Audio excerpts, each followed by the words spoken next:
Vous connaissez l'insurrection qui vient. Eh ben on va pouvoir parler du néofascisme qui vient. Avec mon t-shirt là, avec la Joconde qui dab, un t-shirt bien 2018. Ça fait plaisir ça, hein. Je voulais vous parler de plusieurs choses. Alors on a des condamnations. On a eu des condamnations à gogo, vous le savez, des condamnations ultra graves, ultra sévères. Et là c'est, en gros c'est une dame enceinte qui a mordu un policier. En fait elle a été prise de peur pendant une interpellation et elle s'est retrouvée à mordre un policier. Elle a dit qu'elle était terrifiée, qu'elle avait été violentée, comme elle était enceinte, sa réaction instinctive c'était de mordre le policier.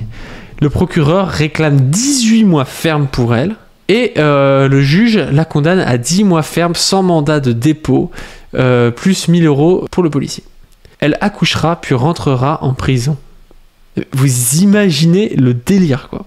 Vous vous retrouvez chahuté par des policiers, vous prenez peur, vous êtes terrifié, vous êtes une femme enceinte. Vous mordez un policier, alors on aimerait bien voir combien de jours petit tété, tout ça, parce qu'on sait, souvent les policiers, ils sont un peu les premiers à pas en rajouter, mais bon voilà, vous savez ce que j'en pense. Et vous prenez 10 mois ferme, c'est-à-dire que vous allez accoucher, vous allez partir en prison, quoi. C'est aberrant, enfin, c'est aberrant. En plus, elle représente pas de danger pour la société, cette personne, parce qu'en fait, quand on vient pas l'emmerder, elle a pas de casier, il y a rien, quel est l'intérêt de la mettre en prison? Vous pensez vraiment qu'elle va mordre des gens dans la rue comme ça? C'est tout à fait disproportionné. Qui est du sursis parce qu'elle a mordu un policier, pourquoi pas, mais elle a 10 mois ferme, quoi. Après l'accouchement, elle part en prison. J'ai d'autres choses. Accusée à tort d'avoir frappé un policier, Inès est sauvée par une vidéo et dépose plainte pour faux. Ça arrive souvent en ce moment. Et ça va avec ce qu'on a vu avant. C'est-à-dire que si ça se trouve, moi je dis ça, je n'en sais rien, mais si ça se trouve, il ne s'est rien passé. Et le policier a menti, et en fait, il a vraiment commencé à mettre la pression, il s'est fait mordre après. On n'en sait rien, mais comme il n'y a pas de vidéo, on peut pas le prouver, et c'est toujours plus compliqué quand c'est ta parole contre celle d'un policier.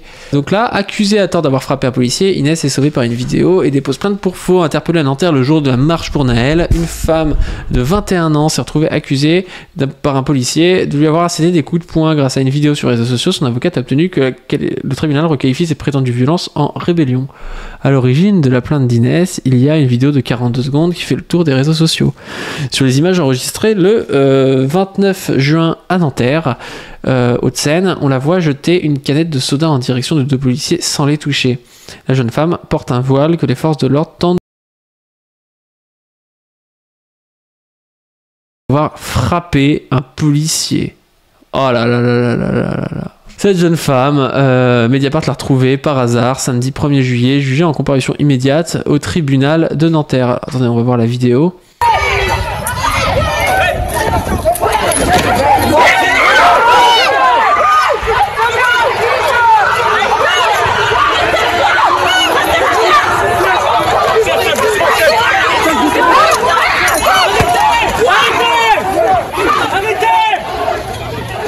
Pourquoi le premier réflexe du policier quand il voit une femme voilée, c'est de lui enlever son voile?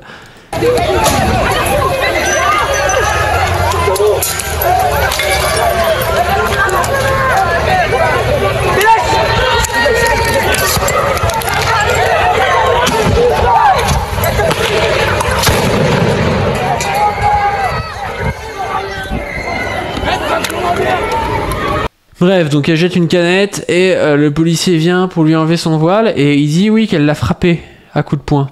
Bah on voit bien qu'elle le frappe pas à coups de poing. À la limite elle essaie de le repousser, mais je vous remets le début si vous voulez. Donc là elle lance la canette, il vient vers elle. Hop, il essaie d'enlever son voile. C'est assez étonnant. Voilà, mais d'après Fabien Roussel, les policiers sont exemplaires sur le racisme.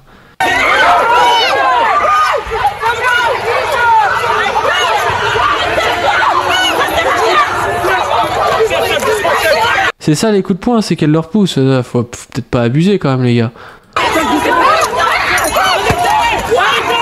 D'accord. Et donc elle se retrouve au tribunal pour ça, pour avoir donné des coups de poing. À la limite, il l'aurait mis au tribunal pour avoir lancé la canette, il n'y aurait rien eu à dire. Elle a vraiment lancé une canette, mais les coups de poing, il n'y a pas de coups de poing là. Cette jeune femme, Mediapart l'a retrouvée, jugée en comparution immédiate au tribunal de Nanterre pour violence volontaire sur personne dépositaire de l'autorité publique, ce qui lui a permis d'éviter une peine de prison. C'est la vidéo. Face aux images diffusées par l'avocate, les faits ont été requalifiés en rébellion.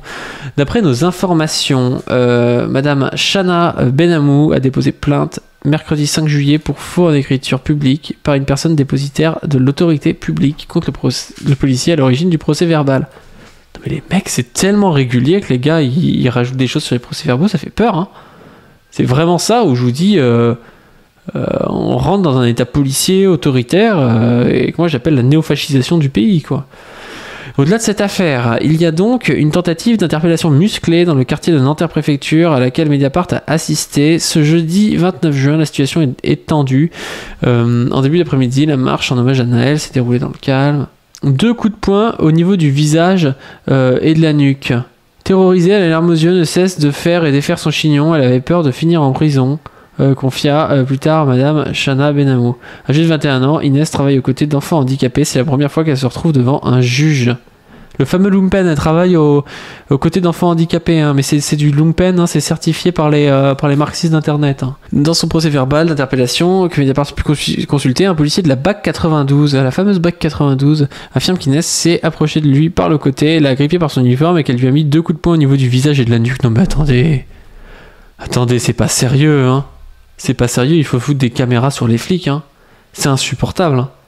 C'est vraiment insupportable, ces mensonges là, mais c'est... Et elle aurait pu finir en prison, la meuf, quoi. Le policier parle d'une centaine de personnes rassemblées sur l'esplanade Charles de Gaulle, une horde d'individus et de pillards. Ah, il parle comme l'Institut Homme Paypal, c'est étonnant. Hein, jetant des projectiles de la présence de manifestants style Black Bloc. Rien de tout cela, pourtant. S'il y a une urgence à ce moment-là, c'est l'incendie au niveau du rez-de-chaussée de la banque qui risque de se propager. La seule préoccupation de la majorité des personnes présentes est d'ailleurs d'appeler les pompiers. Le PV d'interpellation mentionne pourtant une situation à un niveau dégradé jamais vu auparavant. Bref, on va pas tout lire, mais bon, c'est encore une fois assez inquiétant. On a aussi un décès. Je sais pas si vous en avez entendu parler, évidemment ça n'a pas été très relayé. Mohamed B, qui ne participait pas aux émeutes, qui les filmait à Marseille, est mort d'un arrêt cardiaque après avoir reçu un probable tir de flashball au niveau du thorax. Je vous laisse un peu l'information sur BFM TV. Moi je trouve qu'elle n'a pas assez tourné cette information. On l'a vu, hein, mais on l'a pas beaucoup vu, quoi. Alors qu'il y a quand même un mort d'un LBD. On parle du LBD depuis très longtemps. Il y a des yeux, il y a des éborgnés. Là, il y a un mort, quoi. Il y a un mort et c'est quelqu'un qui est même pas en plus dans la manif. Et c'est quelqu'un qui filmait, en fait. Donc, on ne sait pas si c'est parce qu'il filmait. Mais quand on voit à quel point les policiers sont capables de mentir en cas d'arrestation sur les procès-verbaux, on se dit que c'est bien de filmer. Sauf que si, en plus de ça, on tire au LBD sur les gens qui filment et qui décèdent après, vous voyez bien à quel niveau ça pue, cette histoire.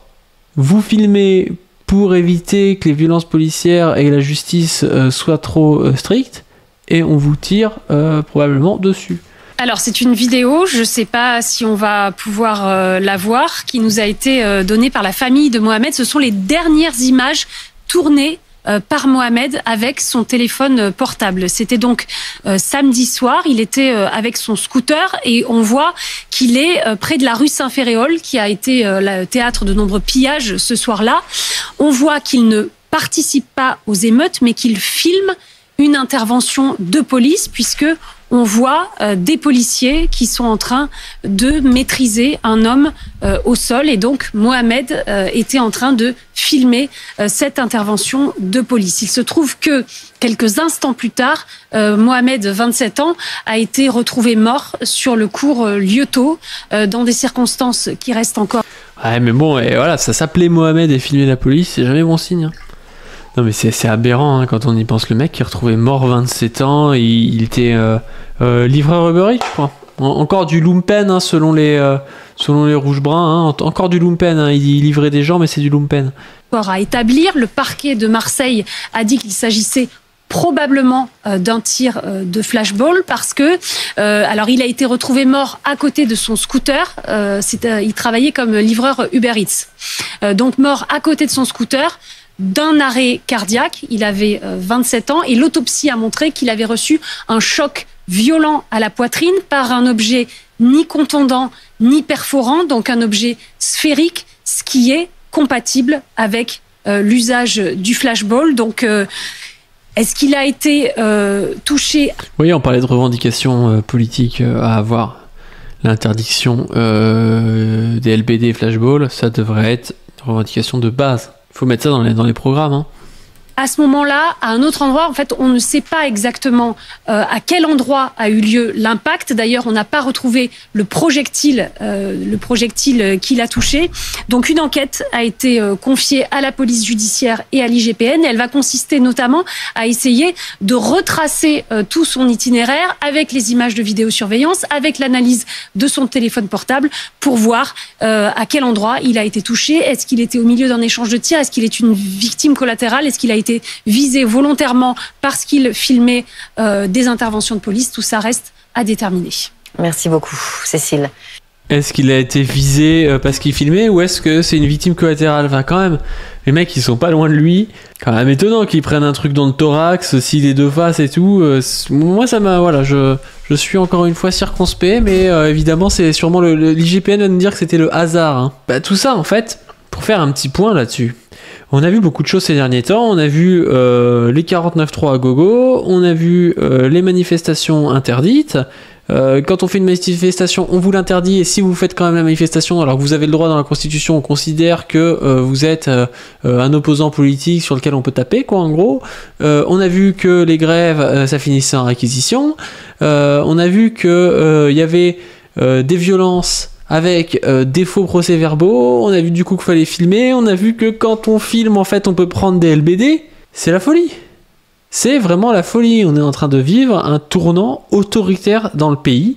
Et tous les gens, pas forcément même les gens qui sont là dans la rue, qui sont des militants anti-violence policière ou je sais pas quoi, tous les gens progressistes en France qui militent quelque part, ça peut être du féminisme, ça peut être de l'écologie, ça peut être tous les luttes contre les discriminations de genre, évidemment les communistes, les socialistes, les anarchistes, ça peut être aussi les luttes antiracistes, les luttes contre les violences policières, tout ça, toutes ces personnes-là doivent essayer de résister à tout ça, et le seul moyen de le faire, c'est de trouver un débouché unitaire, commun, politique à tout ça. Et je voulais vous mettre un extrait. C'était un extrait du Fou Allié, où il parle justement de ça, ce que j'appelle la néofascisation de la France, mais du libéralisme autoritaire qui est de plus en plus autoritaire et réactionnaire en cours. Et je trouvais qu'il avait une pensée qui était assez constructive par rapport à ça, vous allez voir. Il parle là au TERF. Il parle au TERF et ils disent voilà, vous êtes en train de me taper dessus et vous êtes en train de taper sur les militants contre les discriminations de genre. Et puis bizarrement, les gens qui vous aident à taper dessus, c'est des gens d'extrême droite. C'est étonnant, hein. C'est tout le temps c'est des gens d'extrême droite. Alors que vous-même, vous êtes féministe et que les gens d'extrême droite, ils sont pas féministes. Et en gros, il essaie du coup de leur montrer, est-ce que c'est si logique que ça pour vous? Est-ce que ça va faire avancer la cause féministe? Et vous allez voir ce qu'il dit. Mais vous croyez quoi en fait? Demain, vous avez le Rassemblement National qui est au pouvoir. Évidemment, ils vont s'en prendre aux minorités, bien sûr. Sur l'immigration, etc. Bien sûr qu'ils vont s'en prendre aux trans. Bon, extrême droite, vous pensez bien. Noben. Évidemment que derrière, ils vont s'en prendre aux droits des lesbiennes et des gays. Et après, ils vont s'en prendre à qui, à votre avis? Aux hommes blancs? Évidemment que vous allez perdre. Évidemment que les femmes, vous allez perdre des droits. Évidemment que le droit de l'accès à l'IVG va être petit à petit restreint, etc. Évidemment. Et à un moment donné aussi, dans votre tête, c'est pas une évidence que l'ennemi aujourd'hui, c'est l'extrême droite et c'est pas les trans, mais vous allez participer silencieusement à la montée de l'extrême droite, quoi. C'est court, hein, mais je trouve que c'est particulièrement vrai. Et c'est quelqu'un en plus qui n'était pas très très politisé, à part sur le féminisme, il y a quelques temps, quoi. Et qui se politise de plus en plus, et je trouve ça intéressant, parce qu'en réalité, il a raison. Si t'es féministe, tu peux te dire, ouais, moi c'est que le combat féministe. Bah ouais, mais bon, si demain t'as Eric Zemmour en alliance avec Ciotti, en alliance avec Bardella au pouvoir, même si c'est peut-être pas le féministe qui va attaquer en premier, peut-être qu'en deuxième ce sera le féministe. Et c'est pareil pour les antiracistes, évidemment, c'est pareil pour les communistes, c'est pareil pour les syndicats, c'est pareil pour toutes ces personnes-là, en fait, qui ont évidemment des combats qui sont disjoints, mais aujourd'hui, il y a quand même une nécessité d'avoir une alliance unitaire entre progressistes, parce que sinon, on va tous se faire bouffer, en fait. Et la solution, elle est collective. Elle n'est pas individuelle. C'est pas avec juste une autonomie de Radfem, je sais pas quoi. C'est pas juste une autonomie antiraciste. C'est pas juste une autonomie dans un petit parti communiste et tout, on va refaire le monde. Non, on a besoin d'un débouché massif, unitaire, qui permette de dire, voilà, nous les progressistes, on dit non. Et après, même si on a des différends entre nous, on peut voir après, quoi. On peut voir après, on peut débattre de choses. Mais évidemment que si on laisse monter l'extrême droite comme ça en France, avec tous les précédents qu'il y a, où ils ont vu que Macron en fait pouvait faire ce qu'il voulait avec la police, avec l'Assemblée et tout, et ben ils vont se régaler et tout le monde y perdra. Donc on a besoin de ça, d'un parti de masse progressiste. On le répète souvent sur la chaîne, mais c'est important.